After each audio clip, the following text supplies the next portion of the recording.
ഒരു പാർട്ടി എന്ന് പറഞ്ഞിട്ട് ഒരിക്കലും നിൽക്കാൻ പറ്റില്ല. അപ്പം എല്ലാവരും എന്നാ കൽക്കട്ടയിൽ നിന്ന് മറ്റേ ഒരിക്കലും വിളിച്ചില്ല, ഇതേവരെ ലൈഫിൽ വിളിച്ചില്ല. അപ്പോൾ ഞങ്ങളുടെ ദാസ് മുർഷി എന്ന് പറഞ്ഞിട്ട് പ്രസിഡന്റ് ആയിരുന്നു പണ്ട്. ആൾ മരിച്ച്, ആൾ കോൺഗ്രസിൻ്റെയാണ്. അപ്പോൾ ആളുടെ വൈഫ് വിളിച്ചിട്ട് പറഞ്ഞു എലക്ഷൻ നിൽക്കണം എന്നൊക്കെ പറഞ്ഞു. ഞാൻ പറഞ്ഞു പറയാം എന്ന് പറഞ്ഞു. അതേപോലെ തന്നെ ഇതിപ്പോൾ അടുത്ത് ഒരു 3 ആഴ്ച മുന്നേ അത് മോദി സാർ വിട്ടിട്ട് ഒരാൾ വന്നിട്ടുണ്ടായിരുന്നു ഡൽഹിയിൽ നിന്ന്. അപ്പോൾ ഞാൻ തന്നെ പോയി പിക്ക് ചെയ്തതാണ് റെയിൽവേ സ്റ്റേഷനിൽ. എന്നിട്ട് പറഞ്ഞു ബ്രേക്ക്ഫാസ്റ്റ് കഴിച്ച് ആളെ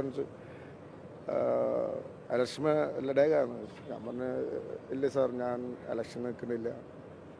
അപ്പോൾ അങ്ങനെ പിന്നെ സുരേഷ് ഏട്ടൻ വിളിച്ചിട്ടുണ്ടായിരുന്നു, എന്തായാലും നിൽക്കണം എന്നൊക്കെ പറഞ്ഞു. ഞാൻ പറഞ്ഞു ചേട്ടാ വേണ്ട, എനിക്ക് ഇഷ്ടമില്ല, എനിക്ക് എൻ്റെ ഈ ഒരു സ്നേഹം മതി, എനിക്ക് വേറെ അങ്ങനെ ഒരു പാർട്ടിയായിട്ട് ഒരു കമ്മിറ്റ്മെൻ്റ് ഇല്ല. എല്ലാവരും വേണം എനിക്ക്, കാരണം ഞാനൊരു നാഷണൽ ഫിഗറാണ്. അതുകൊണ്ടാണ് എല്ലാ ഫുട്ബോൾ പ്രേമികളും കേരളത്തിലുള്ളവരും കേരളത്തിൽ പുറത്തുള്ളവരും എന്നെ അങ്ങനെ സ്നേഹിക്കുന്നത്. എനിക്ക് അതാണ് താല്പര്യം. അത് പറയാൻ വേണ്ടിയിട്ടാണ് നിങ്ങൾ വിളിച്ചത്. കാരണം എല്ലാവരും ഇങ്ങനെ വിളിച്ച് ചോദിച്ചുകൊണ്ടിരിക്കുകയാണ്.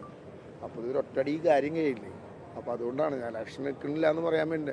പക്ഷേ ഞാൻ അല്ലായിരുന്നു, സുരേഷ് ഗോപി പറഞ്ഞു എല്ലാവരും പറയണ്ടത് നിങ്ങൾ എനിക്ക് ഒരു MP തന്നോ, ഇപ്പോൾ ഈ ട്യൂഷയ്ക്ക് കൊടുത്ത പോലെ ഒരു MP തന്നോ, അതിൽ ഞാൻ പാർട്ടി നോക്കില്ല, ഒരു സ്പോർട്സിൻ്റെ അത് വെച്ച് തന്നു കഴിഞ്ഞാൽ ഞാൻ തീർച്ചയായിട്ടും ഞാൻ MP കിട്ടി കഴിഞ്ഞാൽ എന്തായാലും വരുന്നു പറഞ്ഞു. അല്ലാണ്ട് ഇങ്ങനെ ഒരു പാർട്ടിയിൽ ആയിട്ട് നിൽക്കാൻ എനിക്ക് എല്ലാവരും വേണം.